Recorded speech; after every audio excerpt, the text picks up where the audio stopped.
The Recovery Conference devoted to Ukraine was held in London during 21st, 22nd of June. Representatives of more than 60 countries and 400 businesses discussed the possible ways to rebuild and support Ukraine.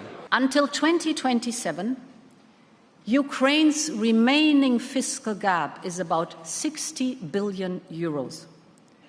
The needs for fast recovery on top are about 50 billion euros.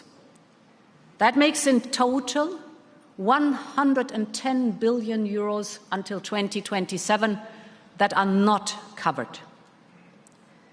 Therefore, yesterday I proposed to EU member states to cover 45% of this gap.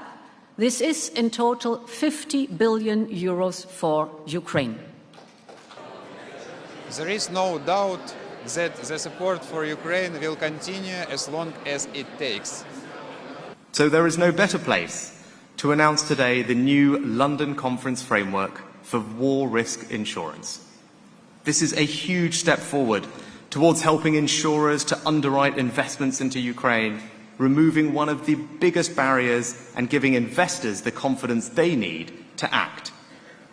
With this and everything that we do here, we are sending a message that our support on the battlefield and beyond cannot be outlasted, and that Ukraine's incredible spirit will prevail.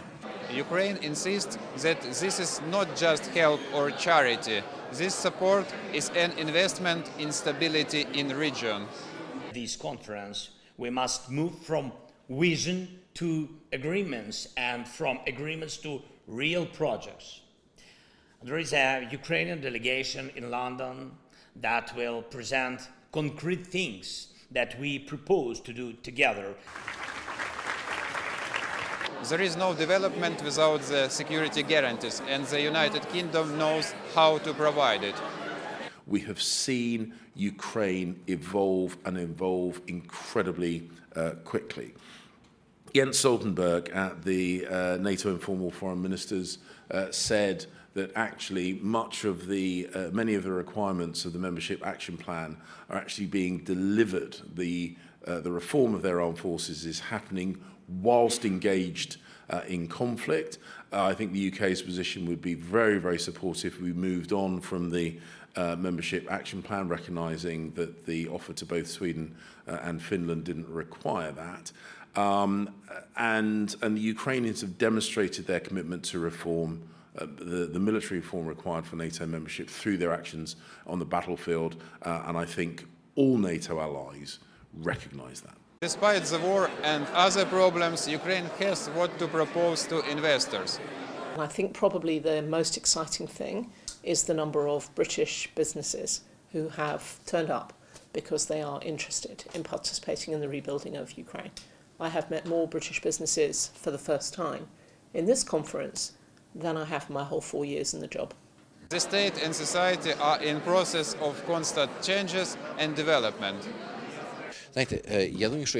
You know that if a person is in all of that every day, he does not always see the changes that are taking place, and when having a little distance, you can notice them. For example, I came across an American lawyer I know here today who was very active in Ukraine in the 1990s, and he says, listen, those people who now come from Ukraine here, who act, who represent, who are from business, they are completely different people from those that I met in the 1990s. They're English-speaking, professional, have European education, total digitalisation, connection to processes. So sometimes it seems to me that people in Ukraine itself and the countries closest to it do not have enough distance to step back for a moment and see those changes. It's like your own children. You never notice them grow up, and then whoops, one day they become adults, while other people's children are growing up before your eyes. And I think it is somewhat similar with Ukraine as a country. Syzov, from London for UATV.